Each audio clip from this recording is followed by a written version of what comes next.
हे friends, स्वागत है आप सभी का movie stock movie explain channel पे, जिस पर आज मैं रिकैप करने वाली हूँ भूल भुलैया 3 को। तो चलिए अब आपका टाइम बिल्कुल भी ना वेस्ट करते हुए शुरू करते हैं इस वीडियो को, वो भी स्पॉइलर वार्निंग के साथ। लेकिन उससे पहले मेरी एक छोटी सी रिक्वेस्ट, वीडियो को लाइक, शेयर और चैनल को सब्सक्राइब करने की।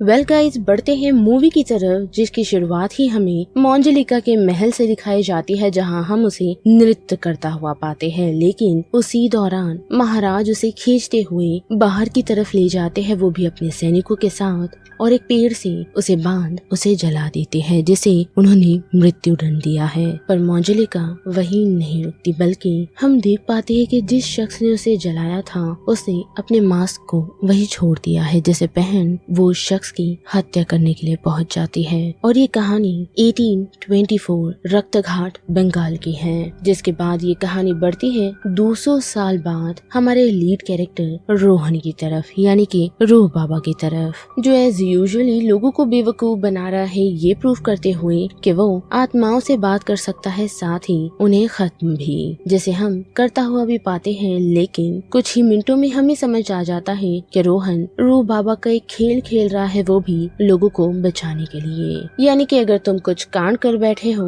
तो तुम्हें याद रूह बाबा को करना है, जो तुम्हारे सारे कांड को चुटकी भर में भूतिया बता सकता है, साथ ही उस भूत को तुमसे अलग भी करता है। लेकिन ये चीज रूह बाबा को जल्द ही भारी पड़ने वाली है, क्योंकि हम देख पाते हैं कि लोकल लोग तो उससे अपना इलाज यानी कि अपना काम तो निकलवा रहे थे, पर अब रूह बाबा के हाथ लगे हैं कुछ महल वाली। यानी कि हम एक शख्स को देख पाते हैं जो रूह बाबा यानी कि रूहान को अपने घर बुलाता है और उसे बताता है कि उसकी भांजी नहीं रही, जो अक्सर इस घर में घूमा करती है। और हम देख पाते हैं कि रूहान बेवकूफ बनाते हुए मीरा की आत्मा से बात करने की कोशिश करता है, पर अचानक से मीरा उसके सामने आ जाती है और उसे देखकर रूह बाबा की सारी रूह निकल जाती है। लेकिन कुछ ही मिनटों में उन्हें समझ आता है कि उनके साथ प्रैंक किया गया था, यानी कि उन्हें बेवकूफ बनाते हुए पहले तो ये बताया गया कि मीरा मर चुकी है, पर वो जिंदा है, और उस मौके का फायदा उठाकर मीरा और उसके अंकल ने उसका वीडियो बना लिया है। और अब उससे वो लोग कुछ फायदा चाहते हैं, जिस वजह से ही वो लोग उसे अपने साथ उनके गाँव यानी कि रक्त घाट चलने के लिए कह रहे हैं। और ना चाहते हुए भी रूहान को ये करना पड़ेगा, वरना मीरा और उसके अंकल उसकी वो फुटेज इंस्टा पर वायरल कर देंगे। और हम देख भी पाते हैं कि ना चाहते हुए भी बेचारा रूहान उन लोगों के साथ रक्त घाट उनके महल चल पड़ता है, जिस काम के बदले उन लोगों ने उसे 1 करोड़ देने का वादा किया है। पर अभी तक उसे पता नहीं चला कि काम क्या है। लेकिन जैसे ही वो गाँव पहुँचता है तो सभी लोग उसे देखकर हैरान हैं, और महल देखते ही रूहान पागल हो चुका है। लेकिन उसे पता चलता है कि मीरा के घर वाले महल में नहीं बल्कि तबेले में रहते हैं, साथ ही जो उनकी आन बान और शान थी वो सारी जा चुकी है, क्योंकि गांव वालों के अकॉर्डिंग महल में मोंजलिका रहती है। और इस वजह से ही पूरा राज्य दरबार यानी कि मीरा और उसके पूरे घर वाले कंगाल है, और उन लोगों के पास एक पैसा नहीं, जिस वजह से ही वो लोग तबेले में रह रहे हैं। और अब मीरा ये चाहती है कि जल्द से जल्द ये हवेली बिके और उन लोगों की लाइफ सेटल हो, जिसके लिए हम देख पाते हैं कि रात में रूहान को वो अपने राजपुरोहित जी से मिलवाती है, जो उसे बताते हैं कि सभी लोग रूहान को इसीलिए देख रहे थे क्योंकि उसका पुनर्जन्म हुआ है, यानी कि रूहान राजकुमार देवेंद्रनाथ है, जिसे मोंजलिका ने खत्म कर दिया था, वो भी गद्दी के चलते, क्योंकि मोंजलिका के अंकल ने उसे काफी लाड प्यार से पाला तो था, साथ ही वो हर चीज का हुनर रखती थी, जैसे तलवारबाजी के साथ साथ डांस में भी काफी अच्छी थी। और उसे अपनी काबिलियत पर पूरा भरोसा था कि उसके अंकल उसे ही अपना वारिस चुनेगी। पर जैसे ही उसने देखा कि एक दासी से उसके अंकल को बेटा हुआ है, तो उसकी उम्मीद वहाँ खत्म हो गई, क्योंकि जैसे ही राजकुमार देवेंद्रनाथ बड़े हुए तो उसके अंकल ने पूरी सत्ता मोंजलिका को नहीं बल्कि राजकुमार देवेंद्रनाथ को दे दी, जिससे मोंजलिका का दिल टूट गया और उसने अपना आपा खो दिया और राजकुमार की हत्या कर दी, जिस वजह से ही मोंजलिका को जिंदा जिंदा जला दिया गया। और अब दुर्गाष्टमी के दिन रूहान का ये कर्तव्य है कि वो मोंजलिका के साथ भी वही करे, क्योंकि वो राजकुमार का पुनर्जन्म है और वही मोंजलिका को खत्म कर सकता है। जिससे पहले तो रूहान घबरा जाता है, लेकिन मीरा के कहने पर मान भी जाता है और हम देख पाते हैं कि मीरा और उसका पूरा खानदान महल में शिफ्ट हो जाते हैं। जिसके बाद क्या सभी गांव वाले रूहान को राजकुमार समझ बैठते हैं और ये भी कि मोंजलिका का खात्मा वही करेगा। पर उसे फर्जी साबित करने के लिए हम 3 कैरेक्टर को देख पाते हैं, जो कि नटवर है, यानी कि छोटे पंडित, बड़े पंडित और उनकी पंडिताइन। पर अनफॉर्चुनेटली उन लोगों का प्लान कामयाब नहीं होता, क्योंकि रूहान उन लोगों को भी सभी लोगों के सामने फंसा देता है, ये कहते हुए कि वो लोग पुनर्जन्म में उसके सेवक हुआ करते थे और साथ ही उन लोगों ने राजा के काफी सारे सोने को छुपा दिया है, जो शायद इस जन्म में उन लोगों को याद आ जाए, जिस वजह से पूरे गांव वाले उन्हें पीटना शुरू कर देते हैं। पर रूहान सभी लोगों को रोककर ये कहता है कि उसे पता है कि उन लोगों को वो सारी चीजें, यानी कि उनकी पुनर्जन्म की चीजें याद कैसे दिलाई जाए, जिसके लिए उसने उन्हें महल में ही कामोकाज के लिए लगा दिया है।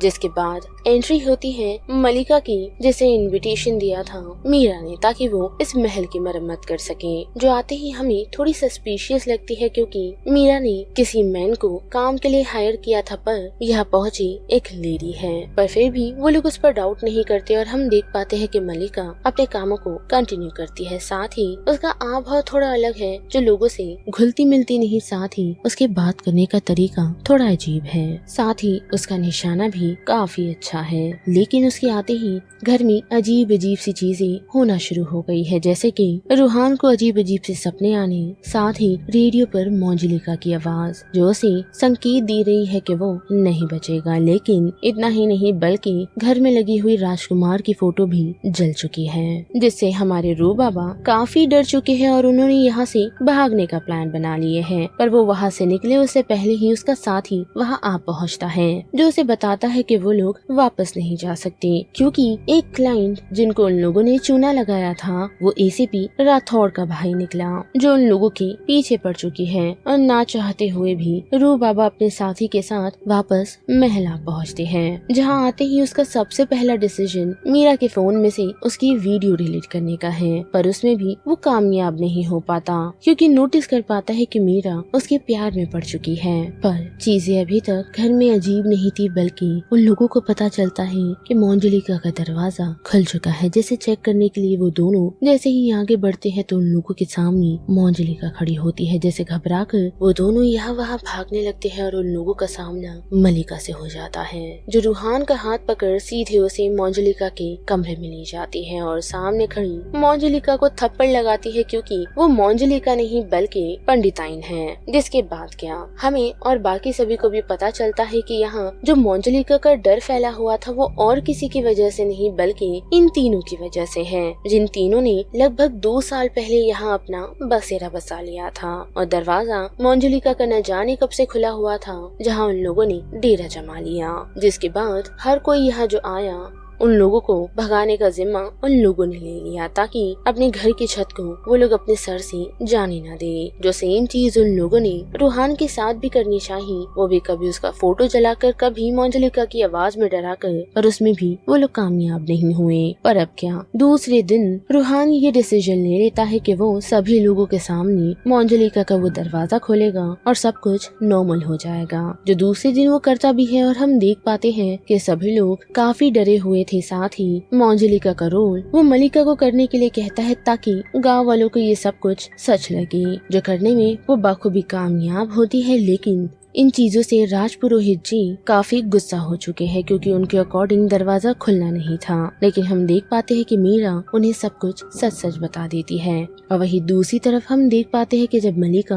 घर की मरम्मत कर रही होती है तो उसे एक खुफिया दरवाजा मिलता है, जहाँ अंदर चेक करने पर उन लोगों को एक और दरवाजा मिलता है, जो पूरी तरह तावीजों से बंधा हुआ है। जिसे देखकर राजपुरोहित जी उसे खोलने से मना करते हैं, ताकि वो इन चीजों की और इन्फॉर्मेशन ले आए। जिसके बाद काट के हम देख पाते हैं कि रूहान जो इस महल के राजा यानी कि मीरा के फादर को बेवकूफ बनाते हुए उस दरवाजे को खोलने पर मजबूर कर देता है और दरवाजा खुलते ही राजपुरोहित जी वहां आ पहुँचते हैं और उन लोगों को बताते हैं कि मोंजलिका अकेली नहीं थी बल्कि उसकी एक और बहन थी जिसका नाम अंजुलिका था और उन दोनों को ही अलग अलग कैद किया गया था क्योंकि राजकुमार को उन दोनों ने खत्म किया था, जिसका बदला अब राजकुमार को लेना है। जिसके साथ साथ हम देख भी पाते हैं कि मलिका और मंदिरा यानी कि मंजुला और अंजलिका को पास्ट में नृत्य करते हुए, जिससे प्रसन्न होकर राजा ने ये डिसीजन लिया है कि वो अपने उत्तराधिकारी को चुनेगी जो और कोई नहीं बल्कि राजकुमार दिबेंद्रनाथ है। जिस वजह से हम उन दोनों बहनों में एक जलन महसूस कर पाते हैं और फिर प्रेजेंट में हम देख पाते हैं कि मंदिरा महल में पहुंच चुकी है जिसे राजा साहब ने बुलाया है क्योंकि वो उनका महल खरीदना चाहती है। जिसके आते ही हम देख पाते हैं कि मंजुलिका और अंजलिका एक दूसरे के जान के दुश्मन हैं। साथ ही घर में अजीब अजीब सी चीजें होना शुरू हो गई हैं और वही मंदिरा जो यहाँ आई है महल को खरीदने, जिसे मीरा और रूहान अपने साथ मंदिर दिखाने ले जाते हैं, लेकिन हम देख पाते हैं कि मंदिरा मंदिर जाने से ही मना कर देती है। और वही बात करें राजा साहब की तो उन लोगों ने सभी लोगों को दावत दी है, वो भी कौवा बिरयानी की। यानी कि हम कह सकते हैं कि विजय राज ने अपनी कौवा बिरयानी का बदला इन बेचारे रक्त घाट वालों से लिया है, वो भी अपने घर में मरे हुए कौवों को उन्हें खिलाकर। जिसके बाद हम देख पाते हैं कि जैसे ही मीरा और रूहान घर लौटते हैं तो राजा साहब उन लोगों को यानी कि रूहान को वापस जाने के लिए कहता है क्योंकि उनका काम हो चुका है और अब उनकी कोई जरूरत नहीं। पर रूहान इतनी आसानी से उन लोगों का पीछा छोड़ने वाला नहीं क्योंकि वो राजा साहब को बेवकूफ बनाता है, वो भी उनकी वाइफ बनकर। साथ ही ये अग्री भी करवाने में कि उसने मीरा से शादी करनी है और ना चाहते हुए भी राजा साहब ये करवाने को तैयार है क्योंकि उनकी स्वर्गवासी वाइफ का कहना है। जिसके बाद के घर में शादी की तैयारियां शुरू हो जाती है और हम देख पाते हैं कि मीरा को मोंजलिका की तस्वीर मिली है पर अनफॉर्चुनेटली वो उसे देख नहीं पाती क्योंकि मलिका उस पर पेंट गिरा देती है। साथ ही मीरा के अंकल पर शेरवानी में एक भूत ने अटैक कर दिया है जो और कोई नहीं अंजुलिका है, जिस वजह से वो लोग घबराए हुए हैं। और वही राजा साहब जो महल को कम दामों में बेचना नहीं चाहते और अच्छे खासे इन्वेस्टर को उन्होंने भगा दिया है, जिसकी इन्फॉर्मेशन जैसे ही उन्हें मिलती है तो इस बात से वो रिग्रेट करते हैं। लेकिन फिर वो लोग बलि का बकरा मंदिरा को बनाने का सोचते हैं ताकि वो जल्द से जल्द घर को खरीदे, जो घर को खरीदने को तैयार तो है लेकिन दुर्गाष्टमी के दिन जो 2 दिन बाद है, पर उन लोगों को घर अभी ही बेचना है। और उसी बीच एक इन्वेस्टर निकल कर आता है जो घर को खरीदना चाहता है ताकि वो इसे रीडेवलप कर सके,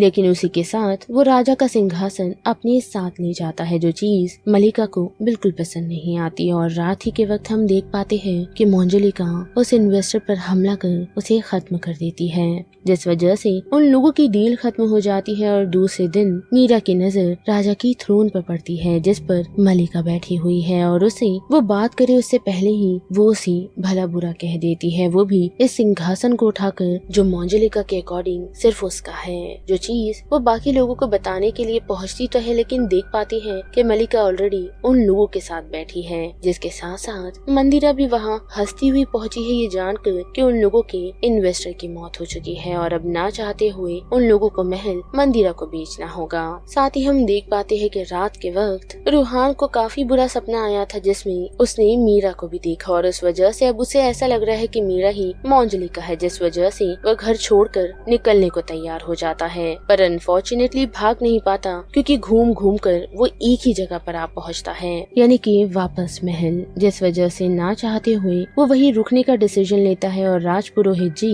पूजा की सारी तैयारियां कर चुके हैं क्योंकि आज दुर्गाष्टमी है। साथ ही उन्होंने पवित्र तेल को भी तैयार रखा है ताकि वक्त आने पर रूहान उसका इस्तेमाल कर सके। लेकिन रात के वक्त हम देख पाते हैं कि मीरा खुद को जलाने की कोशिश करती है जिसे रूहान रोकने में कामयाब होता है और वो सभी लोगों के सामने मंदिरा को ही मोंजलिका कहता है। लेकिन तब तक मीरा ने उस फोटो को भी क्लीन करवा कर मंगा लिया है, जिसमें मोंजलिका का फेस क्लियरली नजर आ रहा है, जो और कोई नहीं बल्कि मलिका है। और देखते ही देखते मलिका उन लोगों पर अटैक कर देती है, जिसे रूहान पवित्र तेल की मदद से कैद करने में कामयाब होता है। लेकिन फिर उन लोगों को पता चलता है कि मोंजलिका मलिका नहीं बल्कि मंदिरा है, जो उन लोगों पर अटैक करना शुरू कर देती है। और मौका देखकर रूहान उसे भी जलाने की कोशिश करता है, लेकिन मलिका उसे रोकती है, ये कहते हुए कि जो गलती उसने उसके साथ की वो मंदिरा के साथ ना करे, क्योंकि जिसे वो लोग मोंजलिका समझते आए हैं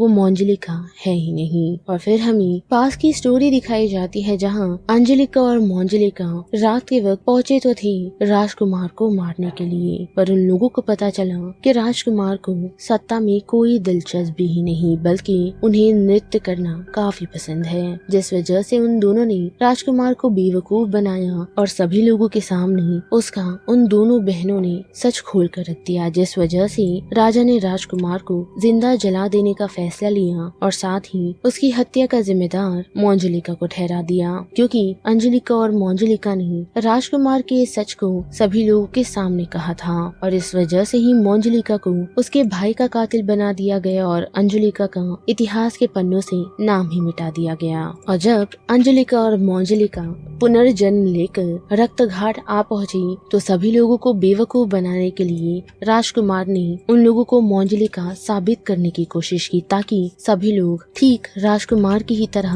उन दोनों को जला दें। पर अब जबकि वो उसमें कामयाब नहीं हुआ है तो उन दोनों के साथ यहाँ मौजूदा वो सभी लोगों को खत्म कर देगा। पर वो उसमें भी कामयाब नहीं होता, क्योंकि राजपुरोहित जी के उस पवित्र तेल के कारण वो उसी में ट्रैप हो जाता है। और मोंजलिका और अंजलिका उसे खत्म करने के लिए फिर रेडी हो चुके हैं, लेकिन वो दोनों बहनें ये डिसीजन लेते हैं कि जिस समय उन लोगों को अपने भाई को समझना था उन लोगों ने उसे समझा नहीं, तो अगर चाहे वो उन लोगों से बदला ले सकता है, क्योंकि उनके अकॉर्डिंग राजकुमार उस वक्त भी कैद था, वो भी एक मैन की बॉडी में, और मरने के बाद भी उसे मंत्रों के द्वारा कैद कर दिया गया। और उस वजह से हमें और साथ ही राजपुरोहित जी ये बताते हैं कि राजकुमार को बदला नहीं बल्कि एक्सेप्टेंस चाहिए थी, जो उसे अब मिल चुकी है, और उस कारण राजकुमार आजाद हो जाता है। जिसके बाद क्या सब कुछ नॉर्मल हो जाता है और हम देख पाते हैं कि मलिका को हमेशा इतिहास में दिलचस्पी रही थी, जिस वजह से उसने इन कामों को चुना और उसी कारण वो रक्त घाटा पहुंची। और वही बात करें मंदिरा की, तो वो यहाँ आई थी कुछ दूसरे कामों से, साथ ही उसका असल नाम मंदिरा भी नहीं।